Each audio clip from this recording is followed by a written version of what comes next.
आपसे एक हमारे यूट्यूब चैनल पर स्वागत है। तो आज हम आपको कराने वाले हैं भारतीय पुस्तक एवं उनके लेखक, Indian books and their authors, यानी कि जो भी आपके मोस्ट इम्पोर्टेंट बुक्स हैं और उनके लेखक हैं जो कि आपके आगामी एग्जामों के लिए काफ़ी इंपॉर्टेंट साबित होंगी।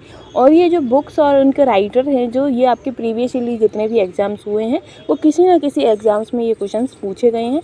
वही चुनिंदा बुक्स को हम लेकर आए हैं, एक जगह प्रोवाइड कराया और आप लोगों के लिए वीडियो कंटेंट हम लेकर आए हैं। और फ्रेंड्स, अगर आपको हमारी ये बुक्स वाली जो सीरीज़ है वो आपको पसंद आती है तो प्लीज़ चैनल के साथ बने रहिएगा और हमें सपोर्ट ज़रूर करिएगा, ठीक है फ्रेंड्स।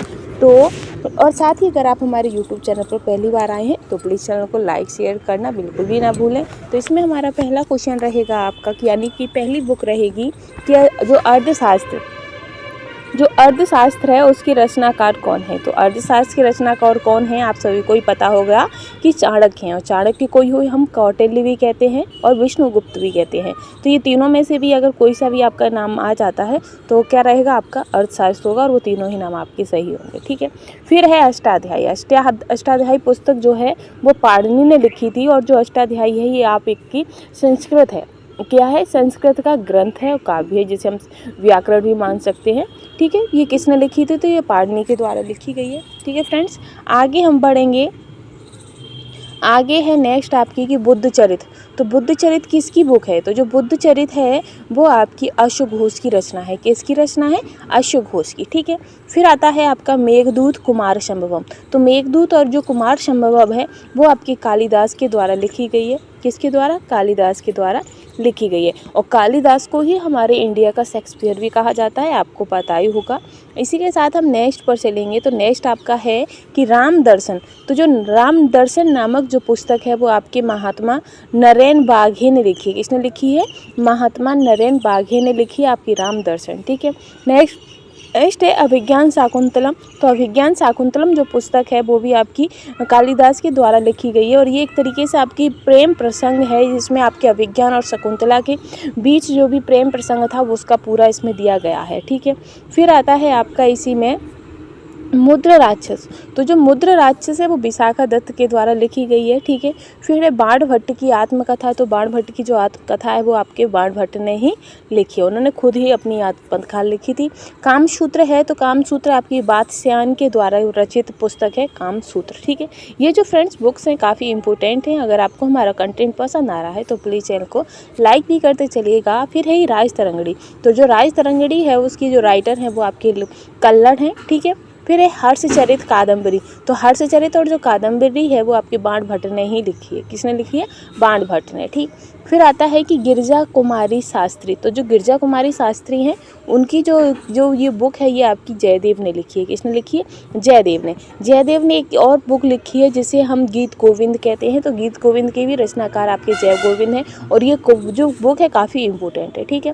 फिर आता है पृथ्वीराज रासो। तो पृथ्वीराज रासो में आपका चंद्रवरदाई के द्वारा लिखी गई रचना है आपकी और ये काफ़ी इंपॉर्टेंट रचना है क्योंकि इसके अंतर्गत वो दिया गया है कि जो आपके महर्षि मिलिंद थे, महर्षि मिलिंद, तो उन्होंने क्या किया था, जो माउंट आबू है वहाँ पर उन्होंने एक यज्ञ किया था। मान्यता दी गई है, इस ग्रंथ में बताया गया है कि उस आबू पर जाकर उन्होंने यज्ञ किया था। यज्ञ से 4 कुल या 4 वंश प्राप्त हुए थे, जिनमें से आपका एक चौहान वंश हुआ, परमार हुआ, पाल हुए। तो ये आपके वंश, उससे 4 वंश आपके प्राप्त हुए थे, ठीक है।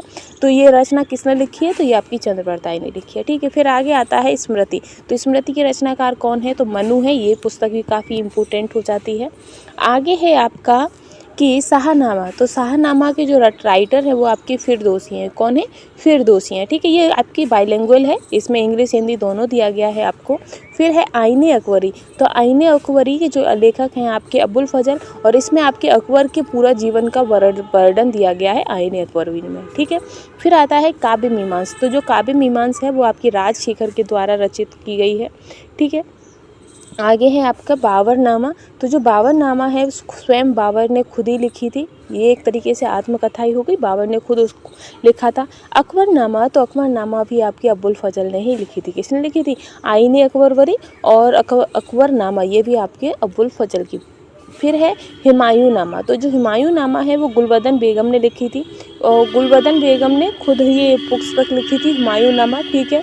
और ये इसका जो पुस्तक लिखने का जो वो था, ये आपके अकबर ने ही कहा था गुलबदन से, कि जो उनकी माँ थी, कि आपको ज़्यादा हमारे जो हुमायूं थे और हमारे बाबा, उनके बारे में आपको ज़्यादा ही पता है, तो आप उनके बारे में कुछ लिखिए। तो लिखते टाइम फिर जब उन्होंने लिखना स्टार्ट किया तो उसी का नाम फिर हुमायूंनामा पड़ गया था। ठीक है, फिर आता है मलिंद पन्नो। तो मलिंद पन्नो जो है वो आपकी नागसेन की रचना है। किसकी है? नागसेन की। ठीक, फिर आता है आपका बुद्ध चरित। तो बुद्ध चरित आपका अशु घोष का है। ठीक है, आगे हम बढ़ेंगे, नेक्स्ट पर चलेंगे। तो नेक्स्ट है आपकी पंचतंत्र। और पंचतंत्र जो है पुस्तक आपकी विष्णु शर्मा के द्वारा लिखी गई है। किसके द्वारा है? विष्णु शर्मा। ठीक है, नेक्स्ट है कि मालगुडी डेज या गाइड। ये किसकी है? मालगुडी डेज और गाइड जो है वो आपके R.K. नारायण के द्वारा लिखी गई है। किसके द्वारा है? R.K. नारायण के द्वारा ये पुस्तक लिखी गई है। ठीक है, इसके बाद आता है विनय पत्रिका। तो जो विनय पत्रिका है वो आपकी गोस्वामी तुलसीदास के द्वारा लिखी गई है। गोस्वामी तुलसीदास के द्वारा ये पुस्तक लिखी गई है। ठीक है, आगे हम बढ़ेंगे नेक्स्ट पर। तो नेक्स्ट रहेगा इसी में आपका, ये है भारत भारती। तो जो भारत भारती है ये आपकी मैथिली शरण गुप्त के द्वारा रचित पुस्तक है। यामा आपकी महादेवी वर्मा के द्वारा रचित है। ठीक, वंदे मातरम किसके द्वारा रचित है? ये तो आपको सबको पता ही होगा कि जो वंदे मातरम है वो आपके बंकिम चंद्र चट्टोपाध्याय के द्वारा रचित है। ठीक है, नेक्स्ट है कि सूर्य का सातवां घोड़ा। तो सूर्य का जो सातवां घोड़ा है वो आपके धर्मवीर भारती की महत्वपूर्ण बुक है। किसकी? धर्मवीर भारती की सूर्य का सातवां घोड़ा। ठीक है, शेखर एक जीवनी। तो ये शेखर एक जीवनी जो है ये आपकी अगेन ने लिखी है। किसने है? अगेन है। Life divine. तो जो लाइफ डिवाइन पुस्तक है ये आपके अरविंद घोष इसके राइटर है, अरविंद घोष। इसी के साथ हम आगे बढ़ते हैं कि भारत एक खोज। तो भारत एक खोज जो है वो आपकी जवाहरलाल नेहरू ने पुस्तक लिखी है, जवाहरलाल नेहरू। फिर है डिस्कवरी ऑफ इंडिया। तो discovery of India Jawaharlal Nehru के द्वारा रचित पुस्तक है। किसके द्वारा है? जवाहरलाल नेहरू के द्वारा रचित पुस्तक है आपकी डिस्कवरी ऑफ इंडिया। फिर इसके बाद आएगा आपका भीष्म तमस। तो जो तमस है वो आपकी भीष्म साहनी की पुस्तक है। किसकी है? भीष्म साहनी की। ठीक है, इसी के साथ हम नेक्स्ट पर चलेंगे। तो यह है आपकी कि इंडिया डिवाइडेड। तो इंडिया डिवाइडेड जो पुस्तक है वो आपकी राजेंद्र प्रसाद की। किसकी है? राजेंद्र प्रसाद की। ठीक है, फिर आता है कि गीतांजलि।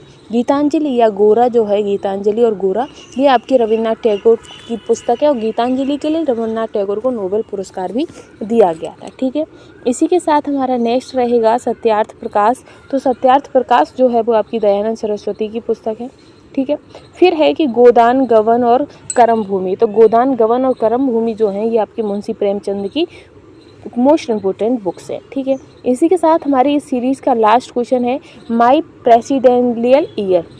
जो माई प्रेसिडेंशियल ईयर जो है ये आपके APJ अब्दुल कलाम ने लिखी थी। ठीक है, इनकी एक पुस्तक और है, हम आपको बता दें कि विंग्स ऑफ फायर। तो विंग्स ऑफ फायर भी APJ अब्दुल कलाम के द्वारा लिखी गई थी और ये काफ़ी फेवरेट बुक और काफ़ी अच्छी बुक भी रही थी। ठीक है, प्रसिद्धि, इस बुक को काफ़ी प्रसिद्धि भी प्राप्त हुई थी। तो इसी के साथ ये हमारी सीरीज़ यहीं समाप्त होगी। फ्रेंड्स, अगर आपको हमारा कंटेंट पसंद आया हो तो प्लीज़ चैनल को लाइक, शेयर एंड सपोर्ट करना बिल्कुल भी ना भूलें। Thanks for watching.